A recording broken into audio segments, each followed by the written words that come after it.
नमस्कार दोस्तों, to the point में आपका स्वागत है। आज की इस वीडियो में हम कोऑर्डिनेट ज्योमेट्री के सभी इम्पोर्टेंट फार्मूलाज को डिस्कस करेंगे। दोस्तों, आप किसी भी चैप्टर की फार्मूला वाली वीडियो देखना चाहते हैं तो हमने एक प्लेलिस्ट बना रखी है ओनली फार्मूला वीडियोज के नाम से, जिसका लिंक आपको वीडियो के डिस्क्रिप्शन बॉक्स में मिल जाएगा। वहाँ से आप किसी भी चैप्टर की वीडियो देख सकती हैं। ये वीडियोज से क्या होगा, आप कम समय में पूरे चैप्टर के फार्मूला आसानी से रिवाइज करेंगे, जो कि आपके एग्ज़ाम के टाइम बहुत ही हेल्प करेंगी। इसी के साथ अगर आप इन नोट्स का भी पीडीएफ डाउनलोड करना चाहते हैं तो उनको आप हमारे टेलीग्राम चैनल से डाउनलोड कर सकते हैं, और टेलीग्राम चैनल का लिंक आपको वीडियो के डिस्क्रिप्शन बॉक्स में मिल जाएगा। तो सबसे पहला फार्मूला आता है डिस्टेंस फार्मूला। अगर हमें कोई दो पॉइंट दिए गए हैं x1 y1 x2 y2, तो हम इनके बीच का डिस्टेंस कैसे निकालेंगे। सिंपल सा फार्मूला है d बराबर स्क्वायर रूट x2 माइनस एक्स1 का square plus y2 minus y1 का स्क्वायर। देखो होल स्क्वायर लगा है तो x2 माइनस एक्स1 की जगह पर हम x1 माइनस एक्स2 भी कर सकते हैं। इसी तरह y2 माइनस y1 की तरह पर सिंपल सी बात है y1 माइनस y2 भी कर सकते हैं। तो आप किसी तरह से याद रखें, स्क्वायर रूट में x1 माइनस एक्स2 का whole square plus y1 minus y2 का होल स्क्वायर, तब भी सही है। ठीक है, अगर ये निकलता कैसे है इसकी बात करें तो ये आपका देखो x1 y1 से x2 y2 तक हम जाएंगे तो ये डिस्टेंस कितना हो जाएगा, x2 माइनस x1। इसी तरह ये वाला जो हम y पर कवर करेंगे वो y2 माइनस y1, और पाइथागोरस फिर में लगा देंगे x2 माइनस x1 का whole square plus y2 minus y1 का होल स्क्वायर बराबर डी स्क्वायर। तो सिंपल सा है, यहाँ से आपका डी निकल आता है। इसके बाद दूसरा आता है सेक्शन फार्मूला, विभाजन सूत्र। तो विभाजन दो तरह से हो सकता है। एक जो लाइन है उसको कोई पॉइंट दो तरह से विभाजित कर सकता है। एक तो आपका इंटरनल डिवीजन होता है और दूसरा होता है एक्सटर्नल डिवीजन, यानी कि अंतः विभाजन और बाह्य विभाजन। अंतः विभाजन जैसे हमारे कोई दो पॉइंट दिए गए हैं, पहला पॉइंट है x1 y1 और दूसरा है x2 y2। तो कोई हमारा पॉइंट है P जो कि m रेशियो n में डिवाइड करता है। कैसे याद रखेंगे, जो पहला वाला रेशियो है उसका दूसरे वाले निर्देशांक से गुणा n का पहले वाले से, यानी कि अगर हमें x निकालना है तो हम क्या करेंगे, m x2 plus n x1 बटा m प्लस n। इसी तरह y वाला कोऑर्डिनेट निकलेगा m y2 plus n y1 अपान m प्लस n। अब एक्सटर्नल डिवीजन के लिए क्या हो जाता है, प्लस की जगह पर हमें सिंपल माइनस करना होता है, M X two minus N X one upon M minus one. Y coordinate के लिए M Y one M Y two minus N Y one upon M minus N. ये तो सिंपल सी बात है, ये तो सबको समझ में आ जाता है। कन्फ्यूजन क्या पर क्रिएट होता है कि इसमें एम क्या है और एन क्या है। जैसे ये हमारी कोई लाइन थी और इस पर पॉइंट P है, तो सपोज हमने मान लिया कि P पॉइंट 3:1 में बाह्यता विभाजित करता है। तो इसका मतलब क्या है कि A से P तक का डिस्टेंस है 3 और P से B तक का डिस्टेंस है 1। ये बात समझ में आनी चाहिए, जो कि इम्पोर्टेंट है। ठीक है, केवल फार्मूला रटने से कुछ नहीं होगा, समझ में आना चाहिए कि उसको अप्लाई कैसे करेंगे। यहाँ पर M क्या है, यहाँ पर N क्या है। अब इसमें दूसरा क्या आता है कि हमें जो या तो रेशियो दे दिया जाए, कितने रेशियो में कोई पॉइंट डिवाइड करता है। दूसरा हो सकता है कि हमसे रेशियो पूछा जाए। तो रेशियो पूछा गया है, हमें कोई दो पॉइंट दिए गए हैं और जो पॉइंट डिवाइड करता है उसका केवल एक्स कोऑर्डिनेट दे दिया जाए। क्वेश्चन कैसे आएगा कि एक्स एक्सिस इसे किस रेशियो में डिवाइड करेगी, बाई एक्सिस किस रेशियो में डिवाइड करेगी। तो सिंपल सी बात है, अगर एक्स एक्सिस डिवाइड करेगी तो बाई कोऑर्डिनेट जीरो, इनडायरेक्ट में हमें बाई कोऑर्डिनेट दिया जाएगा। तो इसी तरह जब हमें एक्स कोऑर्डिनेट दिया होगा तो हम क्या करेंगे, कोई रेशियो मान लेंगे k:1 या m:1। ठीक है, तो हमें k की वैल्यू फाइंड आउट करनी होगी। देखो x निर्देशांक अगर दिया जाएगा तो x निर्देशांक यहाँ से क्या आएगा, k का गुणा करेंगे x2 में, k x2 प्लस 1x1 यानी कि x1 अपान k प्लस 1। इसको हम x निर्देशांक के बराबर रख देंगे। यहाँ से हमारा k निकल आएगा। जैसे सपोज k निकल कर आया 2, तो हम इसको क्या लिखेंगे, 2/1 यानी कि 2:1 में। और अगर के पॉजिटिव है तो इंटरनल डिवीजन कहेंगे, और के अगर निगेटिव है तो एक्सटर्नल डिवीजन कहेंगे। ठीक है, इसी तरह एक्स निर्देशांक की जगह पर हमको वाई निर्देशांक दे दिया जाए, वाई कोऑर्डिनेट, तब हम क्या करेंगे? तो उसमें भी हमें कुछ नहीं करना है, के रेशियो 1 मान के हम उसको उसका वाई कोऑर्डिनेट निकाल के वाई के बराबर कर देंगे। यहाँ पर वाई कोऑर्डिनेट क्या आएगा? के बाई 2 प्लस 1/1, मतलब के का इधर गुणा, एम का सेकंड वाले से गुणा, एन का फर्स्ट वाले से गुणा, तो के बाई 2 प्लस बाई 1 अपान के प्लस 1, इसको बाई के बराबर कर देंगे। तो यहाँ से भी हमारी के की वैल्यू निकल आएगी। उसी तरह अगर के पॉजिटिव है तो इंटरनल डिवीजन, के नेगेटिव है तो एक्सटर्नल डिवीजन। जैसे अगर के की वैल्यू 3/2 आ गई तो सिंपल सी बात है 3:2 ही होगा। लेकिन अगर के की वैल्यू 3 आई तो उसको बटा 1 हम लिखेंगे, यानी कि 3:1 होगा। ठीक है, अब इसके अलावा ये भी हो सकता है कोऑर्डिनेट की जगह पर हमको कोई लाइन दे दी जाए। जैसे हमें कोई 2 बिंदु दे दिए गए और कहा गया कि इनको मिलाने वाली रेखा को ये रेखा किस अनुपात में विभाजित करती है, तो तब भी हम क्या करेंगे? रेशियो k:1 मानेंगे। यहाँ से दोनों पॉइंट निकालेंगे, मतलब x, y दोनों कोऑर्डिनेट निकालेंगे और उनको हम लाइन में रख देंगे, लाइन से सेटिस्फाई करा देंगे क्योंकि वो पॉइंट लाइन पर होगा। तो यहाँ से फिर हमें k की वैल्यू निकल आएगी। ठीक है, सेम उसी तरह करना है। इसी में आता है मिड पॉइंट फार्मूला। तो मिड पॉइंट का मतलब क्या है कि कोई ऐसा पॉइंट जो 1:1 में डिवाइड करे, 1:1 के अनुपात में विभाजित करे। तो 1:1 लगाकर मिड पॉइंट निकाल लेते हैं। x1 + x2/2 आ जाएगा, y1 + y2/2 आ जाएगा। इसी में डायरेक्ट रिजल्ट हमको याद रखना होता है। बहुत सिंपल सा है कि अगर हमें कोई कोऑर्डिनेट ए दिया गया है और उसका मिड पॉइंट भी हमें दिया गया है, जो मिड पॉइंट है उसका भी कोऑर्डिनेट अगर हमें दिया गया है m, n है, तो उसका दूसरा सिरा हम कैसे निकालेंगे? मिड वाले में 2 का गुणा और माइनस पहला वाला। ठीक है, यानी कि 2m - x1 जो b कोऑर्डिनेट का, ऐसे मान लो कि सर्कल है। ठीक है, सर्कल में ये आपको अगर दे दिया जाए और सेंटर दे दिया जाए तो बी वाले के इसके निर्देशांक हम कैसे निकालेंगे? सेंटर वाले का डबल माइनस पहला वाला, एक्स निर्देशांक आ जाएगा। इस तरह से निकालते हैं, क्योंकि ये वाला आता कैसे है? a+b/2 करते हैं तब। ठीक है, तो ये आपका डायरेक्ट होता है। इसी में अगर हमें 3 कोऑर्डिनेट किसी भी समांतर चतुर्भुज के दे दिए जाएं तो चौथा कोऑर्डिनेट हम कैसे निकालते हैं? ये भी आपका विभाजन सूत्र से ही आता है। मिड पॉइंट जो है मिड टर्म से ही, मतलब जो है मिड पॉइंट से ही आता है।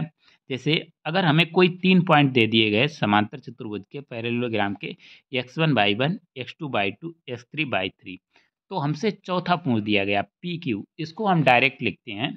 इन दोनों को जोड़ेंगे और इसको घटाएंगे। देखो होता क्या है कि इनको जोड़ के बटा 2 करेंगे तो ये मिड पॉइंट आ जाएगा, और इसका डबल करके इससे हम घटाएँगे। तो डबल करेंगे और बटा 2 करेंगे तो सिंपल, ना तो हम बटा 2 करें ना डबल करें। तो इन दोनों को जोड़ो और इसका जो मिड पॉइंट आएगा उससे इसे घटाएँगे। ठीक है? तो ये P आ जाएगा। जैसे अभी हमने पीछे बात की थी। यानी कि तो P, Q क्या हो जाएँगे? P बराबर होगा x1 + x3 और माइनस x2। P बराबर x1 + x3 minus x2 direct. ठीक है, और Q को हम क्या लिखेंगे? इन दोनों को जोड़ो, इसको घटाओ, तो y1 + y3 माइनस y2। अब इसमें आगे बात करते हैं। अगर हमें 3 पॉइंट दिए हैं तो सिंपल सा है, एरिया निकालने के लिए हम क्या करते हैं? 3 पॉइंट हैं x1, y1, x2, y2, x3, y3। जो ट्रायंगल है उसके 3 वर्टिसेस हमको दिए गए हैं, तो एरिया क्या हो जाता है? 1/2। मैट्रिक्स जो है हम सॉल्व करें, डिटर्मिनेंट सॉल्व करेंगे, sorry, x1, y1, x2, y2, x3, y3, 1, 1, 1, इस तरह से हम इसको सॉल्व करेंगे। ये फॉर्मूला होता है, इसको सॉल्व करने के बाद ही आता है। ठीक है, इसको कैसे हम याद रखते हैं? जैसे 1/2, सबसे पहले आपको x1 + x2 + x3 लिख लेना है। फिर कोष्ठक में हम क्या लिखेंगे? जब 1 है तो 1 के बाद क्या आता है? 2। ठीक है, 1, 2, 3, तो x1 है, इसमें हम y2 माइनस y3 करेंगे। x2 के साथ क्या आएगा, तो ऐसे ही आपको सर्किल में जो है क्लॉकवाइज चलना है, यानी कि x2 के साथ आएगा 3 माइनस 1 और x3 के साथ क्या आएगा y1 माइनस y2। इस तरह से हम इसको याद रखते हैं। अब आता है एरिया ऑफ पैरेललोग्राम, समांतर चतुर्भुज का क्षेत्रफल। तो सिंपल हमने त्रिभुज का निकाला है, ठीक है। तो ये आपका एक समांतर चतुर्भुज है पूरा, इसमें हम क्या करेंगे, आधा निकाल लेंगे, क्योंकि जो विकर्ण होता है समांतर चतुर्भुज का, वो उसको दो बराबर क्षेत्रफल वाले त्रिभुजों में विभाजित करता है। तो हम त्रिभुज का निकाल के उसका डबल कर देंगे, यानी कि इसमें 1/2 नहीं आएगा।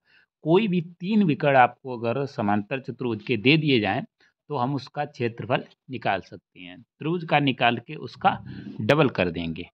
अब यहाँ पर समांतर चतुर्भुज की जगह कोई अगर दूसरा चतुर्भुज आ जाए, तब हम कैसे निकालेंगे? तो उसमें भी हमें कुछ नहीं करना है। 2 ट्रायंगल बनेंगे, उनका अलग-अलग निकाल के ऊपर वाले फॉर्मूले से जोड़ देते हैं, ठीक है। इसके अलावा एक और स्मार्ट मेथड होता है, स्टेयर मेथड। इसको भी हम आपको बताते हैं। इसको एरिया फाइंड करने के लिए यूज़ करते हैं। बहुत ही आसान है। इसमें चाहे आपके चतुर्भुज हो, चाहे पंचभुज हो, मतलब कितने भी कोऑर्डिनेट दे दिए जाएँ, तो इससे आप आसानी से निकाल सकते हैं एरिया। लेकिन इसमें कंडीशन क्या होती है, आपको एक जो है कोऑर्डिनेट दिए जाएँ, वो आपको क्लोज्ड पॉलीगन बनना चाहिए। जो भी आपकी आकृति बन रही है, वो पूरी क्लोज होनी चाहिए। ऐसा नहीं होना चाहिए कि पहला पॉइंट जैसे सपोज़ यहाँ पर है, दूसरा यहाँ पर है, ठीक है? और ऐसे हमने आकृति खींची, तीसरा यहाँ पर है, चौथा यहाँ पर, पाँचवाँ यहाँ पर। ऐसी आकृति नहीं बननी चाहिए, पूरी क्लोज आकृति बननी चाहिए। कैसी भी टेढ़ी-मेढ़ी हो, उससे कोई दिक्कत नहीं, पूरा एरिया आपका निकल आएगा। जैसे हमें कोई अगर 5 पॉइंट दे दिए गए ए, बी, सी, डी, ई, तो हम कैसे एरिया निकालेंगे? आपको 1/2 लिखना है। जिस पॉइंट से आप शुरू कर रहे हैं, उसी पर ख़त्म करना है। x1/1, x2/2, x3/3, x4/4, x5/5। इसके बाद लास्ट पॉइंट जहाँ से शुरू किया x1/1 पर आपको ख़त्म करना है। और इसको सॉल्व हम कैसे करेंगे? तो जैसे 1/2 लिखेंगे। अब इसको ऐसे आपको सॉल्व करना है, x1/2 माइनस y1 x2, ठीक है? फिर इसी तरह x2/3 minus y2 x3 plus x2/3 minus y2 x3 plus x3/4 minus y3 x4 plus x4/5 minus y4 x5 plus x5/1 minus y5 x1। बहुत ही आसान तरह से, बहुत ही सिंपल होता है। अगर मतलब अभी आपको कॉम्प्लिकेटेड लग सकता है, लेकिन जब आप ये नंबर्स दिए जाएँगे, तो बहुत ही आसानी से ये जो है हो जाता है। मैट्रिक्स की अपेक्षा इससे बहुत आसानी से हम निकाल सकते हैं, वो डिटर्मिनेंट की अपेक्षा, ठीक है। अब अगर हमें कोई 3 पॉइंट दिए गए हैं, उनकी कोलिनियर होने की क्या कंडीशन होती है, समरेखीय होने की क्या कंडीशन होती है? जैसे कोई 3 पॉइंट हैं, एक ही रेखा पर हों, कोलिनियर, मतलब क्या है कि उनसे बनने वाले त्रिभुज का क्षेत्रफल 0 होगा, क्योंकि 3 पॉइंट हैं। अगर ये पॉइंट आपका बीच वाला यहाँ पर होता, तो एक त्रिभुज बन जाता, लेकिन ये पॉइंट धीरे-धीरे करके लाइन पर आ गया, यानी कि इनसे बनने वाले त्रिभुज का क्षेत्रफल 0 होगा, त्रिभुज नहीं बनेगा। तो सिंपल यही कंडीशन लगा देंगे, जो त्रिभुज का क्षेत्रफल है उसको हम 0 के बराबर कर देंगे, तो 1/2 अपान में आ जाएगा, यानी कि 0 में ही आ जाएगा, ठीक है। अब आती हैं इक्वेशंस ऑफ स्ट्रेट लाइन, सरल रेखा के समीकरण के बारे में हम बात करेंगे।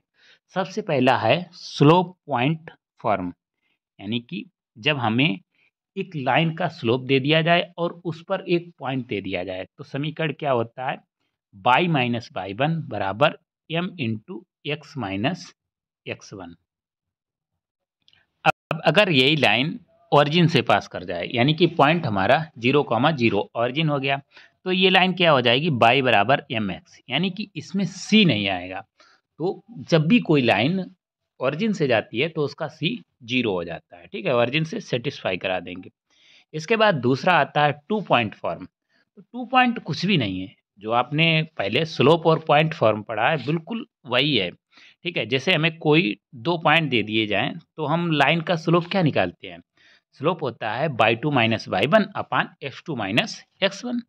तो वही आपका पॉइंट और स्लोप फॉर्म वाले में हम रख देंगे कि y माइनस y1 बराबर m into x minus x1। m की जगह पर हम y2 माइनस y1 अपान x2 माइनस x1 रख देते हैं। तो ये डायरेक्ट रिजल्ट बन जाता है कि y माइनस y1 बराबर y2 माइनस y1 अपान x2 minus x1 into x minus x1। तीसरा आता है इंटरसेप्ट फॉर्म, ठीक है। ये भी आपका उसी से आता है, 2 पॉइंट फॉर्म से कह लो या पॉइंट स्लोप फॉर्म से कह लो, ठीक है। जैसे हमने कोई लाइन खींची जो कि एक्सिस पर ए कॉमा बी इंटरसेप्ट बनाती है, एक्स एक्सिस पे जो है ए इंटरसेप्ट और बाई एक्सिस पर बी इंटरसेप्ट, तो पॉइंट क्या हो जाएंगे? जैसे लाइन ने अगर एक्स एक्सिस को 2 पर काटा है, 2 इकाई का खंड काटा है, तो हम 2 कॉमा 0 पॉइंट लिखेंगे। बाई एक्सिस पर अगर बी काटा है तो 0 कॉमा बी लिखेंगे। अब लाइन पर हमें जब भी 2 पॉइंट मिल जाएँ तो हम उसकी इक्वेशन निकाल सकते हैं। जैसे ये लाइन है a कॉमा 0 0 कॉमा बी, तो वही आपका लगा देंगे y माइनस y1 बराबर y2 माइनस y1 अपान x2 minus x1 into x minus x1, या स्लोप निकाल कर y माइनस y1 बराबर m into x minus x1 लगा देंगे। तो ये आपका आता है y माइनस 0 बराबर b माइनस 0 अपान 0 माइनस ए एक्स माइनस ए। यहाँ से जब इसको हम सॉल्व करते हैं तो ए बाई प्लस बी एक्स बराबर ए बी, यानी कि जब ए बी का भाग देंगे तो X upon A plus Y upon B बराबर 1। डायरेक्ट रिजल्ट करके याद रखते हैं कि जब इंटरसेप्ट फॉर्म होती है वो X upon A plus Y upon B बराबर 1। लेकिन याद रखना है ए क्या है बी क्या है। ए आपका एक्स एक्सिस पर काटा गया इंटरसेप्ट है और बी बाई एक्सिस पर काटा गया इंटरसेप्ट है, ठीक है। इसके आगे अगर हम बढ़ें आता है स्लोप इंटरसेप्ट फॉर्म, यानी कि अगर हमें 2 की जगह पर कोई एक ही इंटरसेप्ट दे दिया जाए और स्लोप दे दिया जाए। इंटरसेप्ट का मतलब क्या है कि हमें इनडायरेक्ट में कह रहे हैं कि हमें पॉइंट दे दिया जाए, स्लोप और पॉइंट दे दिया जाए तो वही हमारा पहला वाला फॉर्म आ जाएगा। जैसे हमें एक्स इंटरसेप्ट दे दिया जाए, ठीक है, स्लोप और एक्स इंटरसेप्ट, तो हम कैसे इक्वेशन निकालेंगे? जैसे यहाँ पर ए एक्स इंटरसेप्ट है ए, तो कहाँ पर कटे करेगी? ए कॉमा 0 पर, और इसका स्लोप दे दिया m, तो हम निकाल लेंगे y माइनस y1 बराबर m into x minus x1 से। पॉइंट की जगह पर हम सिंपल a कॉमा 0 रख देंगे, x की जगह पर a और y की जगह पर 0। इसको सेटिस्फाई कराएंगे तो y बराबर m एक्स माइनस ए आ जाएगी। याद रखने को आप रख सकते हैं, लेकिन आप कितना याद रखेंगे, केवल समझें कि ये कैसे आया है, ठीक है। इसके बाद दूसरी आती है जो है हमें स्लोप दे दिया जाए, बाई इंटरसेप्ट दे दिया जाए एक्स की जगह पर, तो इसमें हम क्या करेंगे? बाई इंटरसेप्ट मान लो अगर बी है तो पॉइंट हो जाएगा 0 कॉमा बी और स्लोप हो जाएगा m, तो फिर से हम वही फार्मूला लगा देंगे y माइनस y1 बराबर m into x minus x1, satisfy करा देंगे 0 कॉमा बी से। तो यहाँ से रिजल्ट आएगा y बराबर एम एक्स प्लस बी। अगर यहाँ पर इंटरसेप्ट c होता तो y बराबर एम एक्स प्लस सी कहेंगे, जिसको हम याद रखते हैं y बराबर एम एक्स प्लस सी। सी जहाँ पर बाई एच पर काटा गया अंतःखंड है, ठीक है। इसके बाद पांचवा आता है नॉर्मल फॉर्म, लंब रूप, ठीक है। देखो फॉर्मूला याद रखो, उसके साथ ये जरूर याद रखो कि वहाँ पर जो भी टर्म यूज हुआ है वो किसके लिए यूज हुआ है। जैसे ये आता है X cos theta plus Y sin theta बराबर पी, तो यहाँ पर बीपीएससी में क्वेश्चन आया था कि थीटा क्या है, पी क्या है, ऐसे क्वेश्चन पूछ लेता है, ठीक है। तो ये आपको पता होना चाहिए। जैसे कोई लाइन है उस पर ऑरिजिन से जब हम परपेंडिकुलर डालते हैं, परपेंडिकुलर जितना एंगल बनाता है एक्स एक्सिस से उसको हम थीटा कहते हैं, ठीक है। और परपेंडिकुलर की लेंथ जो है वो हमारी पी के बराबर होती है। तो देखो हम ये तो निकाल चुके हैं कि इंटरसेप्ट फॉर्म हम जानते हैं x upon A plus Y upon B बराबर 1, ठीक है। ये हमने लाइन खींची जो कि एक्स एक्सिस को a कॉमा 0 पर और वाई एक्सिस को 0 कॉमा बी पर काटती है, मतलब एक्स एक्सिस पर a इंटरसेप्ट और वाई एक्सिस पर b इंटरसेप्ट। तो इससे इस पर हमने ऑरिजिन से एक लंब डाल दिया, परपेंडिकुलर डाला, जो कि पी लेंथ का है, ठीक है। तो यहाँ से अगर हम कॉस थीटा लिखें, कॉस थीटा ये हमारा है थीटा, कॉस थीटा क्या हो जाएगा, आधार बटा कड़, यानी कि पी बाई ए। इसी तरह sin theta P by B हो जाएगा। तो यहाँ से ए की वैल्यू हम निकालेंगे पी बटा कास थीटा, बी की वैल्यू पी बटा साइन थीटा।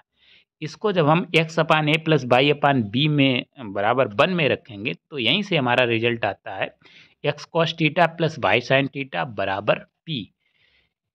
जो भी टर्म है कि जो किसके लिए यूज हुआ है, यानी कि थीटा क्या है, पी क्या है, ये जरूर याद रहना चाहिए, ठीक है। तभी फॉर्मूला याद रहने का मतलब है, नहीं तो कोई फ़ायदा नहीं है। अब आता है एंगल बिटवीन टू लाइंस, दो रेखाओं के बीच का कोण। जैसे हमें कोई दो रेखाएं दी गई हैं L1 और L2, तो इनके बीच कोण ये भी है, इनके बीच कोण ये भी है, ठीक है। एक आपका एक्यूट एंगल होगा, एक ऑब्ट्यूस एंगल होगा। तो टेन थीटा बराबर होता है M2 माइनस M1 अपान M1 प्लस M2। पहली रेखा की प्रवणता जहाँ M1 है, दूसरी रेखा की प्रवणता M2 है। देखो मॉडुलस क्यों लगाया, यहाँ पर आपकी एंगल दो आते हैं, ठीक है, मतलब एक प्लस वाला एक माइनस वाला, एक एक्यूट एंगल एक ऑब्ट्यूस एंगल, ठीक है। अगर M1 बराबर M2 दो रेखाओं की प्रवणताएं अगर बराबर हैं तो वो पैरेलल लाइंस होंगी, समांतर रेखाएं होंगी, और अगर वो परपेंडिकुलर लाइंस हैं तो उनकी प्रवणताओं का जो गुणनफल होगा उनके टेंजेंट्स का वो -1 होगा, ठीक है, स्लोप्स का। अब आते हैं कोलिनियर पॉइंट। कोलिनियर पॉइंट्स हमने पढ़ाई थी अभी कि संरेखीय बिंदु, उनसे बनने वाले त्रिभुज का क्षेत्रफल 0 होता है, कंडीशन हमने अभी पढ़ी थी। दूसरी कंडीशन हम उनके स्लोप्स से भी निकाल सकती हैं, उनकी प्रवणताओं से भी निकाल सकती हैं। जैसे हमें कोई 3 पॉइंट दिए गए हैं, तो अगर लाइन ए बी की हम स्लोप निकालेंगे वो लाइन बी सी के स्लोप के बराबर आनी चाहिए, या ऐसे कह सकते हैं ए सी, लाइन ए सी के स्लोप के भी बराबर आनी चाहिए, ठीक है। तो ये कंडीशन भी हम यहाँ से निकाल सकती हैं। और आपका एक 9th क्लास का भी रिजल्ट है सिंपल। अगर हमें दो लाइन दे दी जाएं, ये हमारी दो लाइन है, ठीक है, a1x plus v1y plus c1 बराबर 0, और दूसरी है a2x plus v2y plus c2 बराबर 0। देखो दो लाइंस या तो एक पॉइंट पर कट कर सकती हैं, या तो पैरेलल हो सकती हैं, या एक लाइन के ऊपर दूसरी लाइन हो सकती है। इन तीन कंडीशंस के अलावा कुछ अलग नहीं हो सकता है, ठीक है, तीन के अलावा कोई चौथा प्रकार नहीं बनेगा। तो अगर दो लाइंस कट कर रही हैं मतलब उनका एक सॉल्यूशन होगा, ठीक है। तो उसकी कंडीशन क्या होती है, A1 upon A2 not equals B1 upon B2। जब आपका A1 बटा A2, A1 अनुपात A2 B1 अनुपात B2 के बराबर नहीं है तो वो रेखाएं प्रतिच्छेद करेंगी, इंटरसेक्टिंग लाइन होंगी। यहाँ पर अब हमें C1 बटा C2 नहीं चेक करना है। अगर आपका A1 बटा A2 B1 बटा B2 के बराबर नहीं आया है तो हमें C1 अपान C2 नहीं देखना है। लेकिन अगर A1 अपान A2 B1 अपान B2 के बराबर आ गया तब हम C1 अपान C2 को भी चेक करेंगे, ठीक है। अब C1 अपान C2 अगर A1 अपान A2 B1 अपान B2 के बराबर नहीं आया तो वो लाइंस होंगी पैरेलल लाइंस, जो कि आपकी किसी भी पॉइंट पर कट नहीं करेंगी, यानी उनका कोई भी सलूशन नहीं होगा। इंटरसेक्टिंग लाइन में वन सलूशन होता है, यूनिक सलूशन होता है, अद्वितीय हल होता है। और तीसरी आती हैं समपाती रेखाएं, कोइंसिडेंट लाइंस, यानी कि एक आपकी लाइन है रेड वाली और दूसरी उसी के ऊपर है ब्लैक वाली लाइन। ये रेखाएं एक दूसरे को कितने बिंदुओं पर टच कर रही हैं, तो इनफाइनाइट पॉइंट्स पर, अनंत बिंदुओं पर। इसीलिए हम कहते हैं इनके कितने सोल्यूशन होंगे, अनंत हल होंगे, ठीक है, इनफाइनाइट सोल्यूशन होंगे। अलग और बात करें तो अगर लाइंस कट कर रही हैं तो उनकी जो स्लोप्स होती हैं वो बराबर नहीं होती हैं, ठीक है।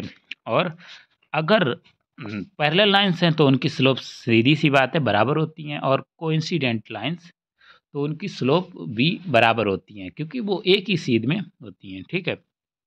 इसके आगे दो रेखाओं के बीच की दूरी, डिस्टेंस बिटवीन टू लाइंस।